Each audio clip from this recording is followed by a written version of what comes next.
بسم اللہ الرحمن الرحیم۔ السلام علیکم ورحمۃ اللہ وبرکاتہ۔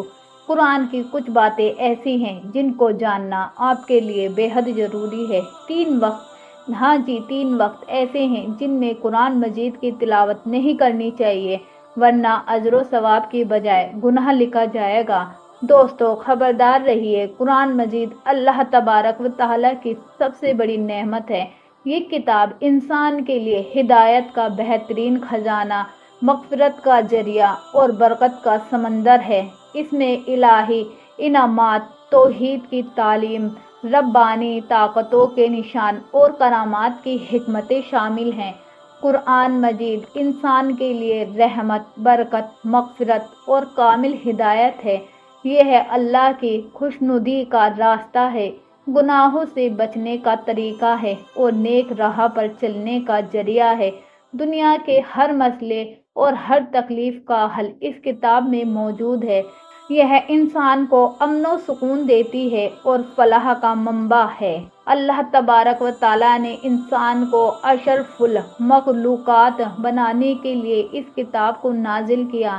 یہ کتاب جو شفا اور رحمت کا خزانہ ہے، سرور کائنات حضرت محمد صلی اللہ علیہ وسلم پر اتاری گئی۔ جو لوگ اس کتاب کو تھامتے ہیں انہیں تمام امتوں سے افضل بنا دیا گیا۔ جو اسے پڑھتے اور اس پر عمل کرتے ہیں انہیں سب انسانوں سے بہتر قرار دیا گیا۔ قرآن مجید اللہ تبارک و تعالیٰ کی اپنی امت سے محبت کا سب سے بڑا ثبوت ہے۔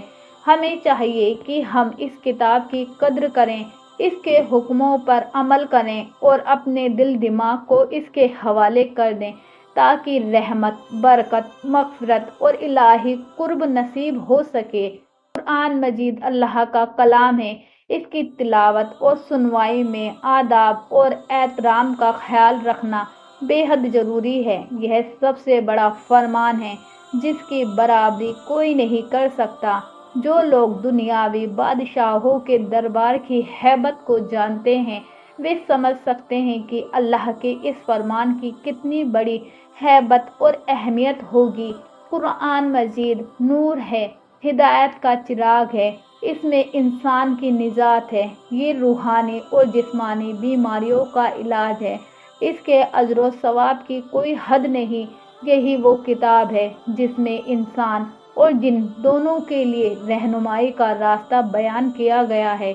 جنہوں نے قرآن سے کنارہ کیا وہ بھٹک گئے اور جنہوں نے اس پر بھروسہ کیا اور عمل کیا انہوں نے دین اور دنیا کی کامیابی حاصل کی۔ قرآن مجید محفوظ ہے اور اس کی حفاظت کے لیے کئی ذریعے بنائے گئے ہیں۔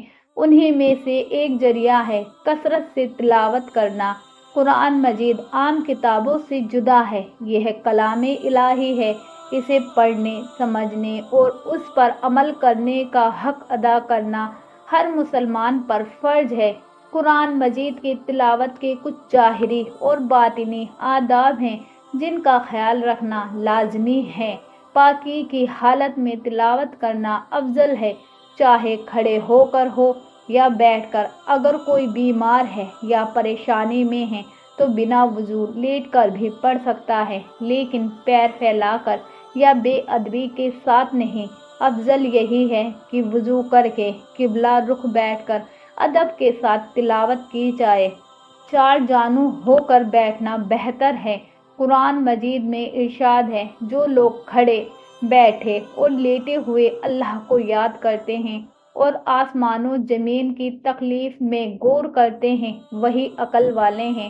تلاوت کی مقدار کے بارے میں حضرت عبداللہ بن عمر رضی اللہ تعالیٰ عنہ نے رسول اللہ صلی اللہ علیہ وسلم سے عرض کیا، یا رسول اللہ، قرآن کتنے دنوں میں پورا کروں؟ آپ صلی اللہ علیہ وسلم نے فرمایا، 1 مہینے میں۔ انہوں نے کہا، مجھ میں اس سے زیادہ طاقت ہے۔ آپ رسول اللہ صلی اللہ علیہ وسلم نے فرمایا، 7 دن میں پورا کر لو، لیکن 3 دن میں کم پڑھو ورنہ سمجھ نہیں پاؤ گے۔ اس سے معلوم ہوا کہ ہفتے میں ایک بار قرآن ختم کرنا سب سے بہتر طریقہ ہے۔ اس کے لیے قرآن کو 7 حصوں منزلوں میں بانٹ لیا جائے۔